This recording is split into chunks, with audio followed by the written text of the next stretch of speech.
Bonjour à tous et bienvenue sur Afrique Sport pour la matinale de ce jeudi 7 juillet 2022 que nous débutons avec la CAN féminine. L'équipe du Togo a tenu en échec celle du Cameroun dans le groupe B de la Coupe d'Afrique des Nations à Casablanca. La Togolaise Mafil Wodoukou a ouvert le score à la 28e minute sur penalty avant qu'Estelle Johnson n'égalise à la 38e. Avec 2 points, les Lions indomptables sont 3e devant les éperviers dames et derrière les Zambiennes et les Tunisiennes. Le 9 juillet, le Cameroun tentera d'arracher sa qualification pour les quarts de finale face à la Tunisie, tandis que le Togo essayera d'en faire de même. Un passage au Ghana après l'ex-international espagnol Iñaki Williams. La veille, la Fédération ghanéenne de football a annoncé l'arrivée de 4 nouveaux binationaux en vue de la Coupe du Monde 2022. Le plus connu d'entre eux est Tariq Lamptey de Brighton, latéral droit international espoir anglais. Le casting est complété par Stéphane Ambrosius d'Hambourg, défenseur central de 23 ans et ex-international espoir allemand. Ransier Boba est également lui aussi dans la liste.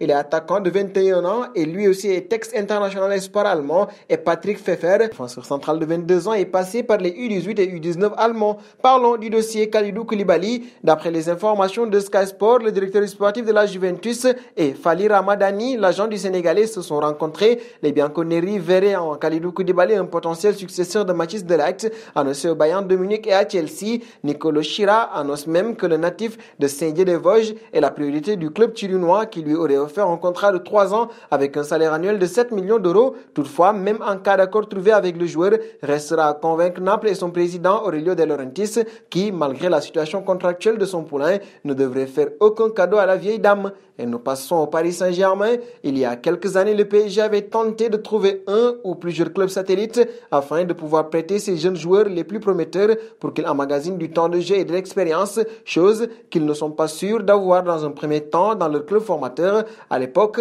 on parlait d'Orléans ou bien encore du Vitoria Guimarães. Selon les informations du Parisien, ce club satellite serait de nouveau d'actualité et il se nommerait Braga. Selon les informations du quotidien francilien, le PSG serait proche de trouver un accord pour un partenariat avec le 4e du championnat du Portugal. Et nous faisons un saut dans le dossier Sterling. Il fait un pas de plus vers Chelsea. Après avoir donné son accord aux Blues pour un transfert, l'international anglais a accepté le contrat proposé par le club londonien. Plusieurs médias anglais dont Sky Sport, The Athletic et The Telegraph. L'opération est désormais entrée dans sa dernière ligne droite. Le transfert pourrait être bouclé d'ici 24 heures et devrait rapporter environ 53 millions d'euros aux Citizens. Nous voici arrivés à l'instant quiz désormais avec 3 indices pour connaître notre joueur mystère du jour.